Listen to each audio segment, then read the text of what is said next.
Our regular viewers will be quick to notice we are not in our studio. Me and Gilbert is going to the field right now, and we have something really exciting for you guys. Karen, I've been waiting for this since the 21st of March, okay? So we will be out, we will be testing this new DJI M30.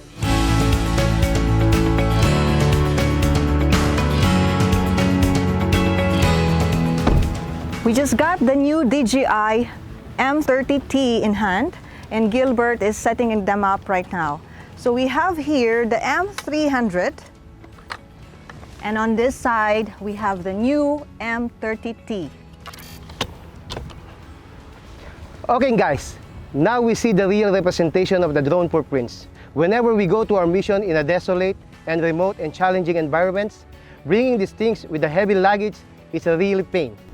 The new M30T is a lot more compact than its bigger brother. When the DJI removed the landing gear, they didn't just do it for fast deployment. They made the drone and its component to fit in smaller cases for better transportation.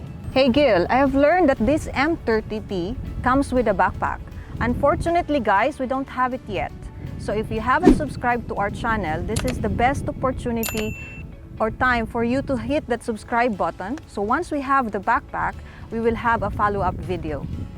Now that you have up close and personal look at the drone, what are your thoughts? Okay, what we have here is the new M30T. The T stands for, of course, for thermal. Okay, I'm going to set up the M30T for power line inspections. For example, it comes with the 4 sensors, wide camera, rangefinder, thermal, and zoom camera. Okay guys, I will not bore you with the drone specifications. These small drones can capture video 4K at 30 FPS. It has a 16x optical zoom, and it has a 200x hybrid zoom. The thermal sensor's resolution is 640 by 512.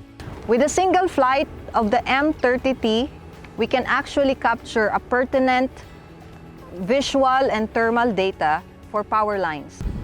Most of our power line inspections happens in the mountainous regions. Okay, that's why the weather will be very unpredictable. You know, it really catches me by surprise. We are in a desert. We have a clear blue sky. Suddenly, when we are near the mountain, suddenly it will rain or there will be like shower. Yep, the M30T is IP55, that is more hardy than its predecessor. Okay, so you will not have any issue when flying in a very hard condition, slight rain, and very hot weather. Gil, does the smaller form comes with a price? Not really. Okay, the M30T comes with a 41 minutes flight time. It's a bit slighter than the flight of the M300, but with the flight for 1080 tower, it doesn't really count. What is most impressive is that DJI managed to shrink in the size without compromising its safety features and redundancy.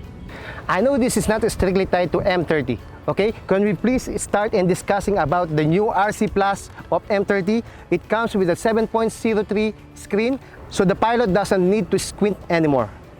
The controller is IP54 as well. I have a scenario before wherein I have to have an observer to hold an umbrella for me, but now with the new remote control, it is also weather resistant. I don't want to break the party though, but this drone is still hot from the oven. Yeah, what he means is we just took the drone as soon as we receive it.